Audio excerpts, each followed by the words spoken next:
Magandang araw po sa inyong lahat.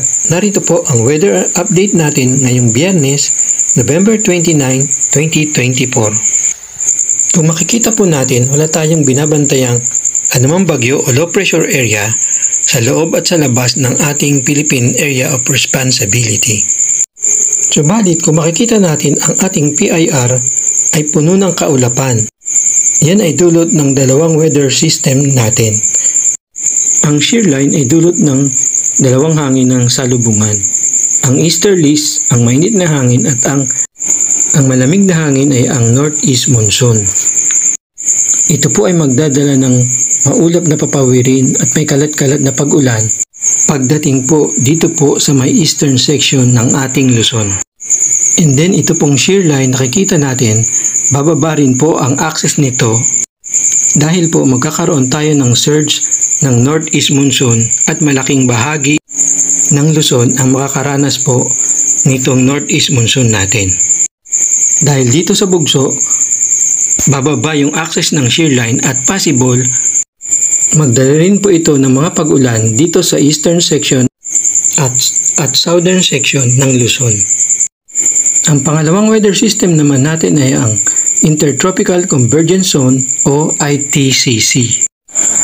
Ito po makikita natin na puno po ng kaulapan ang Mindanao at naapektuhan na rin po ang ilang parte ng Visayas. Sa nakikita po natin, itong ITCC ay mag-shift forward po ang kanyang axis at possible itong Eastern Visayas ay makaranas din po ng mga pag-ulan. Kaya mula ngayong umaga hanggang hapon, asahan po natin ang moderate to heavy na pag-ulan dito sa Eastern Samar, Southern Leyte, Dinagat Island, Surigao del Norte at Surigao del Sur. Sa mga lugar na yan ay possible po ang flash flood at mga pagguho ng lupa. At sa hapon naman hanggang bukas ng hapon, makakaranas po ng heavy to intense na pag-ulan ang Camarines Sur at Albay. At malaking bahagi na rin po ng eastern section ng Luzon, kasama na rin po dito sa Eastern Visayas at Dinagat Island na sakop ng Mindanao ay makakaranas din po ng mga pag-ulan dulot po yan ng shear line at ng Intertropical Convergence Zone. Asahan na rin po natin ang mga flash flood at ang mga pagguho ng lupa. Dahil sa dulot nitong surge ng northeast monsoon ay meron tayong nakataas na gale warning dito sa coastal water ng Batanes, Ilocos Sur, Ilocos Norte, Cagayan, kasama na ang Babuyan Island at Isabela.